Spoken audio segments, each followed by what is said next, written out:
In a previous newsletter, I mentioned how the main Chapter 2 floor boss from Black Myth Wukong, the Yellow Wind Sage, as the most important challenge that I have to overcome in my lifetime. Well, now that I beat him, I'm writing this newsletter to commemorate this epic life achievement. There is something uniquely humiliating about getting repeatedly destroyed by digital pixels on a screen. At a certain point, it stops feeling like just a game and starts feeling like a direct insult to the part of your brain responsible for processing reality.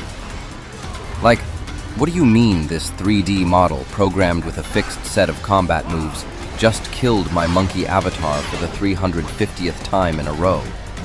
Not that I counted. Why would I count? That's weird. I'm not weird. You're weird. And the crazy part is, I wasn't even fighting some advanced real-time AI boss that learns my habits, adapts its timing, and evolves its fighting style based on my gameplay. This wasn't Claude Mythos running combat strategy in the cloud. It was a human-programmed loop of attacks repeating until my health bar disappeared. Even worse, he was only the Chapter 2 floor boss. I can't go out like that. It would affect my chances to go pro. But that experience got me thinking. When the inevitable robot revolt happens, it may actually be the gamers who end up on the front lines.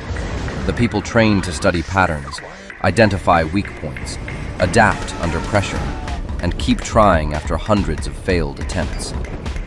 In this article, I'll explore the connection between AI world models, robotics, and the next generation of advanced AI systems. Before you dive in, please interact with this post to help boost it in the algorithm.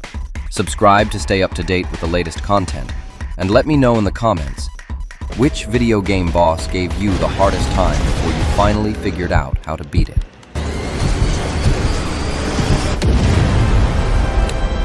Let's talk Crimson Desert. If you somehow missed it, Crimson Desert, Pearl Abyss's first major new IP in over a decade, launched on March 19th and casually proceeded to vacuum up around $179 million in 6 weeks. 5 million copies in 26 days, 94% of sales from overseas, topped the Steam top sellers chart on launch despite reviews being, let's say, in the discourse. Pearl Abyss's quarterly revenue jumped 419%. The studio that made Black Desert just executed one of the biggest new IP launches of the decade. I'm excited about it for the obvious reasons. The combat looks beautiful, the open world is enormous, the launch trailer made me clear my schedule. But I'm more excited about what worlds like that point toward. Whenever I see an open world that big and that polished, I start thinking, okay, that's the canvas. That's the kind of environment I want to be exploring with my metaverse avatar one day. Not a fixed playthrough, a persistent, dynamic version. With NPCs that aren't running glorified decision trees, with weather that has actual weather logic, with consequences that ripple. Right now, we have the world. We don't yet have the intelligence inside it.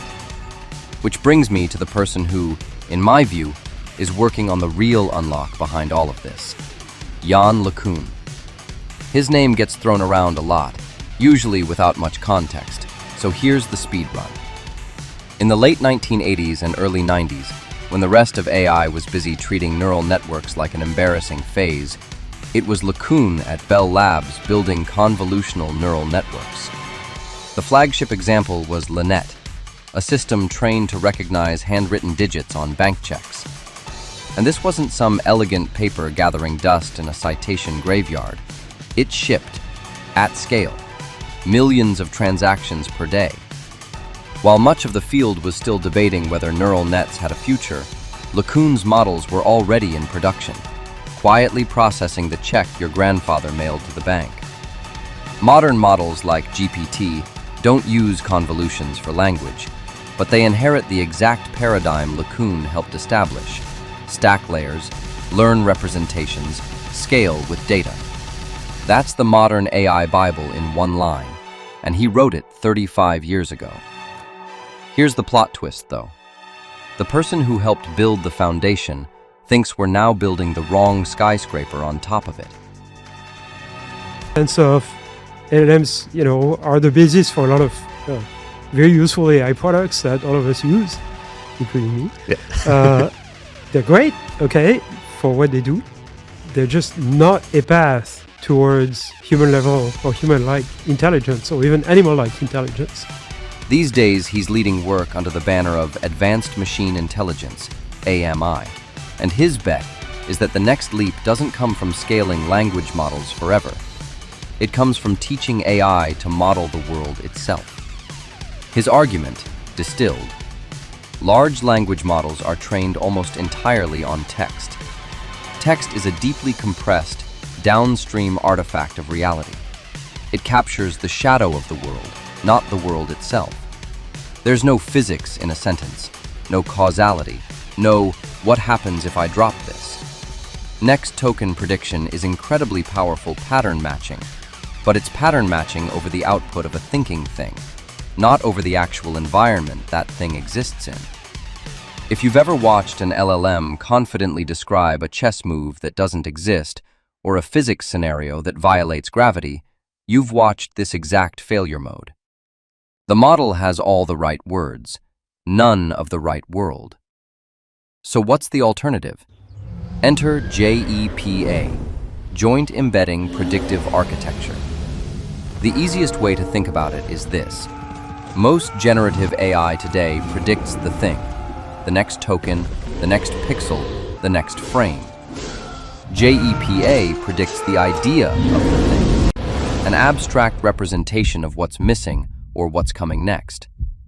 Why does that matter? Because predicting raw pixels means burning enormous compute trying to perfectly render every blade of grass in a frame you'll never see again. Predicting an abstract representation means the model only has to capture what matters about the scene, the structure, the dynamics, the relationships between objects. It's the difference between memorizing every frame of a yellow wind sage fight versus understanding why he does what he does. When you've fought him 349 times, allegedly, you start to feel his combo before he throws it. Your brain has built a tiny predictive engine of his behavior. When his shoulder drops, the cyclone is coming. When he hops back, the sand wave is about to drop. That's a world model. Yours runs on stubbornness and seething rage. JEPA-style systems run on GPUs and reach for the same kind of intuition. If JEPA still sounds abstract, here's the concrete version that's already shipping. Dino, distillation with no labels, is a self-supervised vision system out of Meta AI. It learns to understand images without ever being told, "This is a cat," or "This is a car." It learns by comparing different views of the same image, building stable internal representations on its own, and organizing visual concepts without any human labels.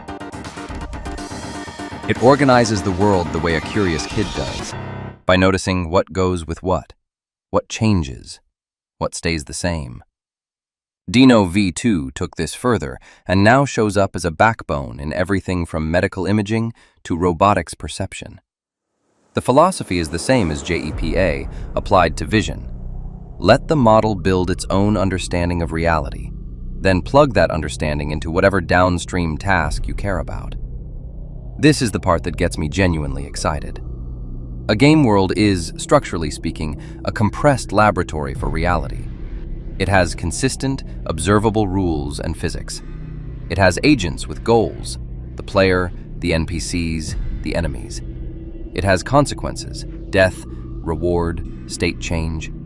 It has repeatable environments where you can rerun the same scenario a million times. And critically, it has zero real-world cost when something goes wrong. You couldn't design a better sandbox for a JEPA-style system to learn in if you tried. And that matters more than it sounds, because you can't beat a robot into shape the way you can a video game character. If a humanoid robot wipes out doing a backflip in a warehouse, that's a $200,000 puddle of metal and an OSHA report. So before we let these things loose in factories, hospitals, and, God help us, my kitchen, they have to learn somewhere safe. They have to grind the boss in a simulated dimension until the moveset is muscle memory, then transfer that knowledge to the real one. It's literally NG+ for physical reality. The robot you eventually see folding your laundry will have already folded 1 billion virtual towels in a place that doesn't exist. An AI agent dropped into a place like Crimson Desert doesn't have to memorize millions of frames of gameplay. It could build an internal model of what objects are, how they interact, and what's likely to happen next, and then act on that model. Which again, is exactly what your brain has been doing every time you stared down a boss with 1 sip of health potion left. This is why I think the Crimson Deserts and Wukongs and Elden Rings of the world aren't just entertainment. They're going to be training data for the AI systems that eventually walk into our living rooms. The reason LeCun's lab is building world models, and the reason game studios are building bigger and bigger persistent worlds, are about to converge into the same project. The metaverse, the AI agent, the humanoid robot, they all need a world to learn in. Gamers have been beta testing that world for 30 years. We just didn't think anyone was going to take notes. So this is far from perfect in various respects, but it's kind of a good example of kind of learning a task zero shot. You don't need to train the system to accomplish a task. It has a good world model. It will accomplish the task by planning. No need for training, for reinforcement learning, for anything, for learning a policy or anything. Planning purely. Which brings us to NVIDIA. Yes, we have to talk about it. For years, DLSS was the easiest sell in gaming. NVIDIA's AI upscaling did one thing and did it really well. It made games run better without forcing you to refinance your apartment for a new GPU. Sharper resolution, higher frame rates, frame generation for the truly compute-starved. Basically free performance, which is exactly the kind of AI gamers love. Quiet, invisible, on their side. By DLSS 4.5, the tech was drawing roughly 23 of every 24 on-screen pixels through AI, and almost nobody was complaining. Then GTC 2026 happened, and the conversation changed. NVIDIA unveiled DLSS 5, and Jensen Huang billed it as the GPT moment for graphics. We'll come back to that quote. Jensen, my friend, you used it on the wrong product. Instead of just making games run faster, DLSS 5 layers in real-time neural rendering, features that can actively change how a game looks by reworking lighting, textures, materials, facial details, and entire scene aesthetics on the fly. The demos for Resident Evil Requiem and Hogwarts Legacy went viral, but not the way NVIDIA hoped. Leon Kennedy's face in the RE Requiem demo got memed into oblivion within hours. The internet called the new look a yassification filter. Critics said it looked plastic, uncanny, like someone had hit beautify on a survival horror game. When Tom's Hardware asked Jensen Huang about the backlash at GTC, his response was vintage Jensen. Gamers are completely wrong. I love Jensen. I am also confident he is not, in this case, fully reading the room. The backlash crystallized around one sentiment, and you've seen variants of it all over your feeds. I bought the developer's art, not NVIDIA's neural remix. That's the line. That's the whole argument in 9 words.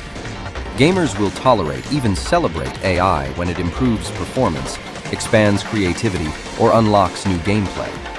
What they reject is AI being layered on top of the art they already paid for. There's a difference between a tool and a filter, and DLSS 5 wandered across that boundary. Here's the thing though, gamers are also famously practical. A lot of this outrage would evaporate overnight if NVIDIA simply handed over the keys to Cosmos, its world foundation model platform built for physical AI and simulation. Suddenly the question shifts from, why are you airbrushing my game, to, wait, you're telling me I can build my own AI-powered worlds, train my own agents, simulate physics, and basically play God inside my GPU? Funny how quickly artistic integrity becomes negotiable when developers and players get access to better toys. So the unofficial internet position has settled, in true internet fashion, somewhere around, we're mad, but all is forgiven if you let us use Cosmos to build the future ourselves. And here's why gamers specifically will recognize what Cosmos actually is. We've been training for this. Quietly. Voluntarily. While our parents told us to go outside. We learned to read enemy animations the way operators will need to read robot behavior. We learned to identify exploits the way red teamers identify model failures. We learned to commit to a strategy, fail, debrief, and re-engage, which is, not coincidentally, the entire training loop of every modern AI system that matters. The skill that's going to define the next 10 years isn't coding, and it isn't prompting. It's intuition for systems. Spotting the tell before the attack lands. Adapting on attempt 47 because attempts 1 through 46 told you everything you needed to know about the geometry of the room. So yeah, when the robot revolt eventually happens, don't be surprised when the resistance is led by some guy with carpal tunnel and a strong opinion about frame rates. Jensen, this is your ChatGPT moment. For years, NVIDIA has been the picks and shovels company of the AI gold rush. Everyone building anything serious has been paying rent to Jensen. The GPUs power the labs train the models reshape industries, and NVIDIA collects a toll at every layer. It's been an incredible run, one of the great business stories of the decade. But Cosmos is different. Cosmos isn't a chip. Cosmos is a platform. It's the moment NVIDIA stops being the infrastructure behind the revolution and starts being the surface people build on. And the timing here is almost too perfect. Man, the graphics on this game look great.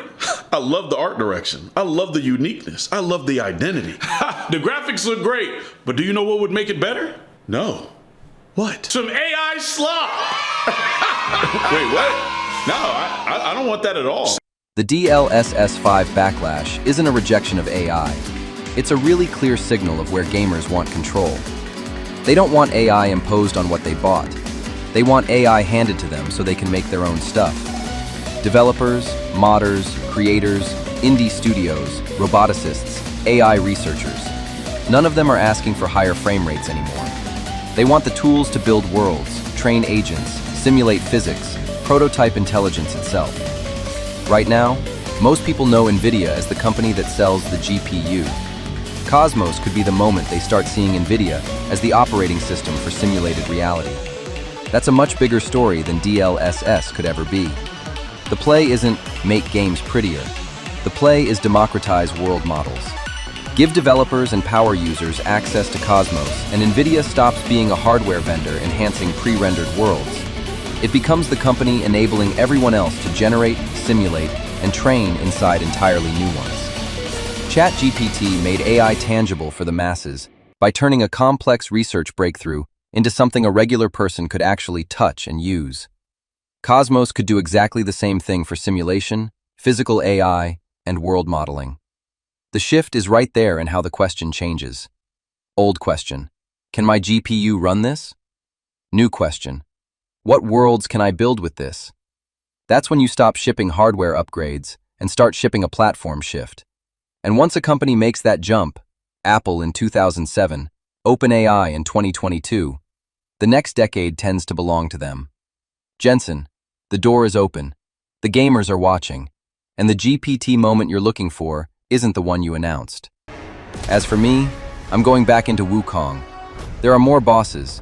I just beat Yellowbone, the Chapter 3 boss, and on my way to the Chapter 4 bosses. My sack awaits misguided souls like you.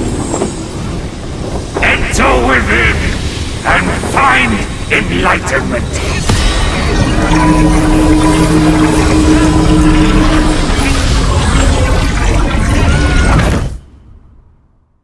Before we get into the final boss of this argument, go create your Medallion XLN account at medallionxln.com and claim your 100 XLN welcome tokens. Not later, not after I finish this article, right now. Because by the end of this section, the whole point is going to be obvious. If world models are becoming the next internet, then engagement needs a currency layer. XLN is the experiment you can actually touch today. So what does any of this have to do with Medallion XLN? Everything. This whole newsletter started with me getting humbled by Black Myth Wukong. celebrating the sacred achievement of finally beating the yellow wind sage, and then joking that when the inevitable robot takeover happens, gamers might be the only people emotionally prepared for the grind. Yeah, joking. We talked about Crimson Desert as a glimpse of the kinds of massive 3D worlds that could become training grounds for AI agents. We talked about Yann LeCun JEPA and the shift from language models that predict words to world models that understand structure, causality, physics, and action. We talked about NVIDIA DLSS 5, the gamer backlash, Jensen and why NVIDIA Cosmos might be the real GPT moment for graphics, simulation, robotics, and physical AI. But here's the missing layer. If world models become the next internet, they will not just need better graphics, better physics, better agents, or better GPUs. They will need an economy. That is where Medallion XLN comes in. Today, most engagement on the internet is economically broken. You watch a guide that helps you beat a boss. You like a post that explains something valuable. You comment early on a creator's work before the algorithm notices it. You share something that ends up going viral. But in the current platform model, almost none of that value comes back to you or the creator in a meaningful way. The platform captures the attention. The creator hopes the algorithm rewards them. The early audience gets nothing except the satisfaction of being right before everyone else. That model does not work for a future where games, simulations, AI agents, creators, modders, robotics labs, and world model training environments are all connected. Medallion XLN starts with a different idea. Engagement itself should become a tiny economic action. A like should not just be applause. A comment should not just be noise. A share should not just be distribution. A view should not just be data for the platform. Each one should be able to carry value. With XLN, users load tokens into their account once, like topping up an arcade card. Then every like, comment, share, view, guide, replay, mod, or AI-generated training interaction can move a small amount of value automatically. No complicated wallet behavior, no constant signing, no friction every time you tap a button. The experience still feels like normal engagement, but underneath it, XLN turns that engagement into programmable value. And the important part is how that value splits. The creator gets paid for making the useful thing. The platform gets paid for helping distribute and validate it. The early audience can participate in the upside if they discover it before everyone else. That matters because the future of AI world models will not be built from one type of content. It will be built from layers. A player uploads a raw Black Myth Wukong boss fight. A creator turns it into a frame-by-frame combat guide. A modder builds a training environment around it. An AI agent learns from thousands of player attempts. A robotics model uses similar simulation logic to practice timing, movement, perception, and decision-making. A world model platform packages those interactions into training data, simulations, and agent behavior. Every layer creates value for the next layer. The old internet was never designed to track that.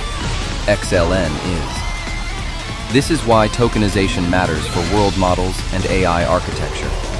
A world model does not just need visual data. It needs behavior. It needs preference. It needs feedback. It needs proof of what humans found useful, what they ignored, what they repeated, what they remixed, what they shared, and what they trusted enough to act on. Engagement becomes a signal. XLN turns that signal into an economic primitive. In a future NVIDIA Cosmos-style ecosystem where developers, gamers, creators, roboticists, and AI researchers are building and training inside simulated worlds, the question becomes, who gets paid when those worlds improve? The studio that built the environment? The creator who explained the mechanic? The player whose replay became useful training data? The modder who built the better simulation? The early community that discovered which content mattered before the algorithm caught up? The answer should be all of them. That is the role Medallion XLN is built to play. Jensen, this is the part where Cosmos becomes bigger than simulation. Because if Cosmos is going to become the platform where developers, creators, gamers, roboticists, AI researchers, and world builders generate simulated realities, train agents, prototype physical AI, and build the next generation of world models, then it cannot stop at graphics, physics, and compute. It needs an economy. That is where Medallion XLN comes in. Medallion XLN is not just a token for tipping creators. It is a monetization layer for engagement-based economies. It is a way to denominate value inside digital worlds, creator networks, AI simulations, agent marketplaces, game communities, and eventually world model ecosystems. If JEPA is about teaching AI to understand the structure of the world, and Cosmos is about giving people the tools to build and simulate worlds, then XLN is about giving those worlds a native economic layer. So Jensen, integrate the XLN creator ecosystem into Cosmos. Give the people building these worlds a way to monetize the value they create at every layer. When a gamer uploads a boss fight replay that helps train an agent, that should have value. When a creator turns that replay into a tutorial, simulation, or breakdown, that should have value. When a modder builds a training environment from community behavior, that should have value. When an AI agent learns from thousands of player attempts, that should have value. When a world model ecosystem improves because humans played, failed, adjusted, shared, remixed, and discovered better strategies, those humans should participate in the upside. That is the missing piece. Cosmos can become the operating system for simulated reality. XLN can become the creator economy layer inside it. Because the next internet will not just be watched, it will be played. It will be simulated. It will be trained on. It will be remixed. It will be monetized. And if the robots really do take over, at least the gamers who trained them should get paid. So before you go, do the thing.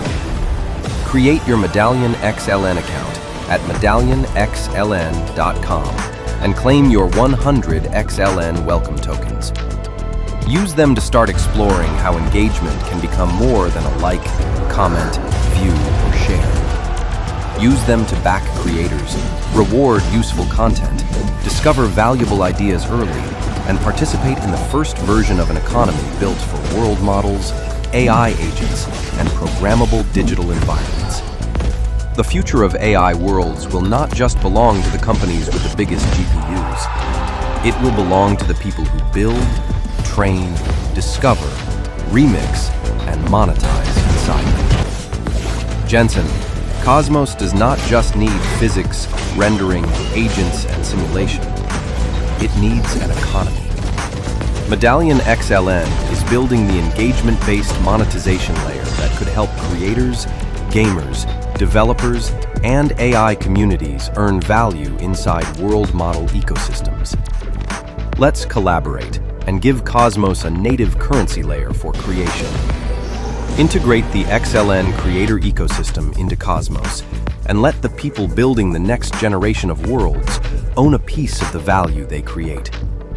Everyone else, go to medallionxln.com, create your XLN account, claim your 100 Medallion XLN tokens, and start turning engagement into ownership today.